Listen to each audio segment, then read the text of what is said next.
Asia কাপে complete ডমিনেশান, একচ্ছত্র অধিকার বিস্তার করে এশিয়া কাপ জেতার পরে এখন এই বোরিং অ্যাজ ফাক টেস্ট ম্যাচ দেখতে কার ভাল লাগে? এমন নয় যে টেস্ট ম্যাচ বোরিং বা ইন্ডিয়ায় টেস্ট ফরম্যাটটাকে বোরিং ওয়েতে খেলে, বাট ওয়েস্ট ইন্ডিজের মতো একটা টিমকে হোম সিরিজে ডেকে এনে তাদেরকে টার্নিং ট্র্যাক দিয়ে সেই ম্যাচ থেকে কোনো রকম এক্সাইটমেন্ট, কোনো রকম মজা যে পাওয়া যায় সেটা তো আশা আমার একদমই ছিল না, এবং তাই ফলেছে। ইন্ডিয়া ওয়েস্ট ইন্ডিজকে টোটালি ডমিনেট করেছে এবং এক সেকেন্ডের জন্য পুরো টেস্ট ম্যাচে ওয়েস্ট ইন্ডিজের থেকে এইটুকু রেজিস্ট্যান্সও পাওয়া যায়নি। এবং একটা প্লেয়ার, 11 জনের মধ্যে একটা প্লেয়ারকে দেখেও মনে হয়নি যে তার মধ্যে কিছু পোটেন্সিয়াল আছে যে সে টেস্ট ক্রিকেটে সাকসেস পাবে। ইন্ডিয়ার হয়ে 3 জনের সেঞ্চুরি, KL রাহুল, ধ্রুব জুড়েল, রবীন্দ্র জাদেজার অলরাউন্ড পারফরমেন্স।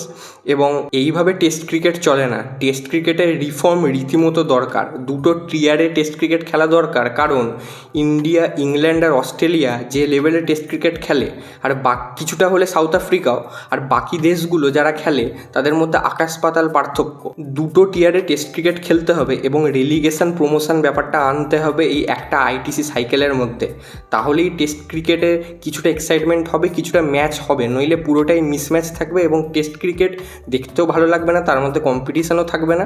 এবং সেই জিনিসটাতে যে টেস্ট ক্রিকেট যে আসলে রিয়াল ক্রিকেট বলে, সেই রিয়াল ক্রিকেট খেলাটাও আমরা দেখতে পাবো না।